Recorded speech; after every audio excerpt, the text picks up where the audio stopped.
अस्सलामु अलैकुम वरहमतुल्लाहि वबरकातुहू। आज हम एक ऐसी कहानी से सुनने जा रहे हैं जो न सिर्फ ईमान की गहराई दिखाती है बल्कि यह भी बताती है कि सच्चाई, सब्र और अल्लाह पर भरोसा कैसे इंसान की जिंदगी को बदल सकते हैं।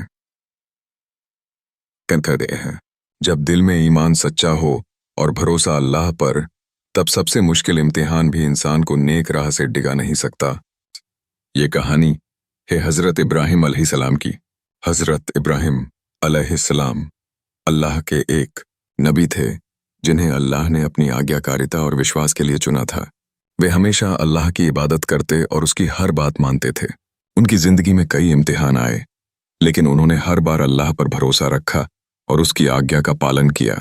हज़रत इब्राहिम अलैहिस्सलाम की कोई संतान नहीं थी और वे बहुत समय तक अल्लाह से एक बेटे की दुआ मांगते रहे। आखिरकार अल्लाह ने उनकी दुआ कबूल की और उनकी पत्नी हज़रत हागर को एक बेटा दिया जिसका नाम हज़रत इस्माइल अलैहिस्सलाम रखा गया। हज़रत इब्राहिम और हज़रत हाजरा अपने बेटे से बहुत प्यार करते थे और इस्माइल उनकी आंखों का तारा थे। जब हज़रत इस्माइल अलैहिस्सलाम थोड़े बड़े हुए तो अल्लाह ने हज़रत इब्राहिम अलैहिस्सलाम की आज्ञाकारिता का एक बड़ा इम्तिहान लेने का फैसला किया। एक रात हज़रत इब्राहिम अलैहिस्सलाम को ख्वाब में अल्लाह का हुक्म हुआ कि उन्हें अपने प्यारे बेटे इस्माइल की कुर्बानी देनी है। यह ख्वाब नबियों के लिए अल्लाह का हुक्म होता है, इसलिए हज़रत इब्राहिम समझ गए कि यह अल्लाह की आज्ञा है। हज़रत इब्राहिम अलैहिस्सलाम का दिल बहुत दुखी हुआ क्योंकि इस्माइल उनकी सबसे कीमती चीज़ थे, लेकिन उन्होंने अल्लाह की आज्ञा को सर्वोपरि माना। उन्होंने अपने बेटे हज़रत इस्माइल से इस बारे में बात की।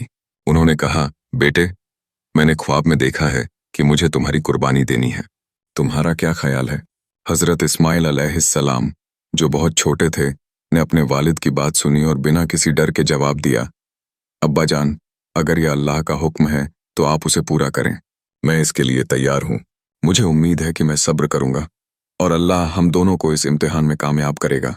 हज़रत इस्माइल की आज्ञाकारिता और हज़रत इब्राहिम की अल्लाह पर भरोसा देखकर यह साबित हो गया कि दोनों ने अपने दिल से अल्लाह को सबसे ऊपर रखा। हज़रत इब्राहिम ने अपने बेटे को ज़मीन पर लिटाया और कुर्बानी करने की तैयारी की, लेकिन जैसे ही उन्होंने चाकू चलाया, अल्लाह ने चमत्कार कर दिया। चाकू ने हज़रत इस्माइल को नहीं काटा। उसी वक्त अल्लाह की तरफ से आवाज़ आई, ए इब्राहिम, तुमने हमारा हुक्म पूरा कर दिया और अपनी आज्ञाकारिता साबित कर दी। अल्लाह ने हज़रत इस्माइल की जगह एक दुम्बा भेड़ भेज दिया और हज़रत इब्राहिम से कहा कि वे उसकी कुर्बानी करें। इस तरह हज़रत इस्माइल की जान बच गई और हज़रत इब्राहिम का इम्तिहान पूरा हुआ। अल्लाह ने उनकी आज्ञाकारिता और विश्वास की बहुत तारीफ की। ये कहानी हमें सिखाती है कि अल्लाह की आज्ञा का पालन करना सबसे बड़ा कर्तव्य है। हज़रत इब्राहिम और हज़रत इस्माइल ने दिखाया कि अल्लाह के लिए कुछ भी कुर्बान करने की भावना ही सच्ची आस्था है। इस घटना की याद में मुसलमान हर साल ईद उल अजहा, बकरीद मनाते हैं, जिसमें जानवर की कुर्बानी दी जाती है और उसका मांस गरीबों में बांटा जाता है। यह पर्व बलिदान, आज्ञाकारिता और भाईचारे का प्रतीक है।